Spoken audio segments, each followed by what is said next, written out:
Hi guys and welcome back. So in this video, we're going to be assessing the impact of Nazi economic policy on ordinary people. So let's get started. So the economic miracle was portrayed to Germany by Goebbels and the Nazi propaganda machine, projecting an image of Nazi success in economic principles. Now, speeches continually claim the battle for work had been won by 1936. What we need to evaluate is, how far this was actually true. Advertising campaigns for the People's Car and the People's Receiver, the radio, gave the impression to Germans that there was an unprecedented rise in living standards at the time. Military parades were used to show off the latest equipment, and campaigns to persuade Germans to buy only German goods were designed to give the impression that autarky was working. Whilst there was an element of truth to these claims, propaganda exaggerated the success and covered up the failures. Firstly, let's look at unemployment. So, official figures show a dramatic reduction in the number of unemployed in Germany by 1934. However, there are several flaws to these claims. Economic recovery had actually begun before the Nazis took power in January 1933, and many of the job creation schemes used were based on policies introduced by Chancellor Brüning in the early 1930s. Part of the reduction in unemployment was achieved by persuading married women to give up their jobs through granting marriage loans. These jobs were therefore released to unemployed men. Reintroduction of conscription for men aged 18 to 25 took a large proportion of men out of the labour market from 1935 onwards. Therefore, various statistics and devices were used to inflate the figures of those, encouraged and given the opportunity to rejoin the workforce. For example, those who only had occasional employment were also counted as permanently employed, right? This is what Richard Evans terms as invisible unemployment. Those who were out of work but not counted in official figures were as high as 1.5 million workers, and therefore the official figure of 1.6 million unemployed in 1936 should be increased to over 3 million. I'm going to now go through several factors that we might class as living standards. So I'm going to start with wages. Now, there was a constant demand emphasized in propaganda for ordinary people to make sacrifices on behalf of the people's community, work harder for longer hours, and accept a slight reduction on wages. Propaganda also emphasized the benefits the Nazis had brought: improved working conditions, better social and welfare provision, and access to goods and services. Incomes for many did increase during the years 1933 to 1939, and some employers paid bonuses to get round the freeze on wages in order to attract more skilled workers to their companies. Pay increased due to longer hours being worked. However, pay was also subject to deductions because of compulsory contributions to the German Labour Front. Workers in key industries such as armaments were undoubtedly better off than before, whilst those producing consumer goods were not. Therefore, it's hard to generalize about conclusions in living standards.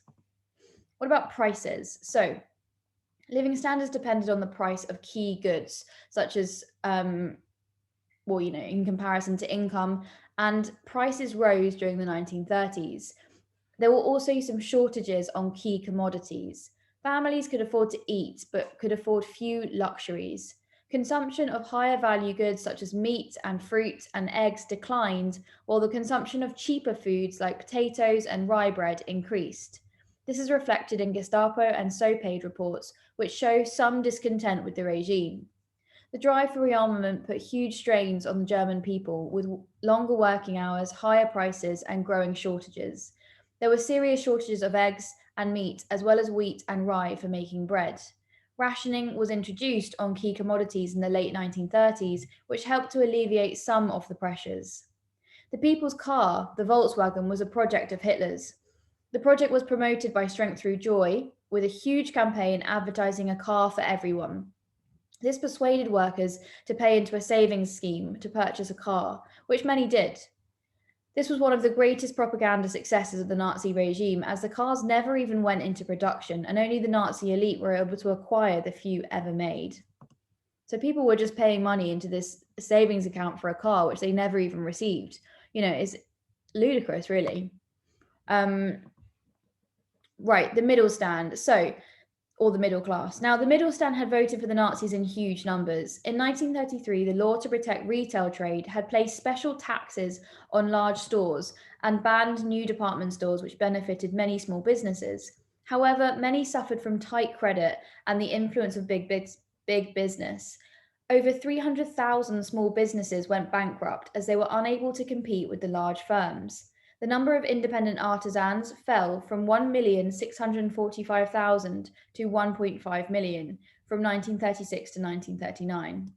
Small farmers, as previously mentioned, also suffered due to the Reich entitled farm laws. If you want to go recap on that, go back to my video on the organization of the economy and look in the bit on agriculture.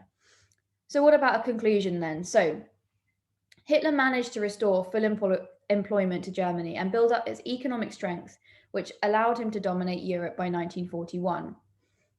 However, in terms of living standards and the impact on ordinary people, success was mixed. Unemployment was reduced, and by 1939, there were even labour shortages in some key areas. The demands of the four-year plan placed the economy under severe strain, and its targets were not achieved. This was followed by shortages of food and basic necessities. The progress that was achieved was at the cost of holding down the living standards of the majority of the German population. Historians have also debated how far this success should be attributed to Hitler, as it is clear recovery had begun before 1933. Other policies, such as the continued development of consumer and export markets, might have led to more sustained growth and improvement rather than a focus on rearmament. The most successful achievement was the recovery from the Depression, and the regime did not grow much beyond that. Autarky was never really fully achieved, and rearmament was mostly wasteful and disorganized. The Third Reich never achieved economic growth rates above average in interwar Europe, nor as great as before 1914 or after 1950.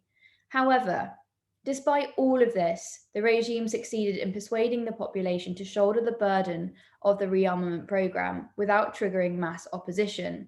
Nazi propaganda, alongside the terror, had succeeded in persuading the majority of German people to accept these burdens, and that in itself is a huge success.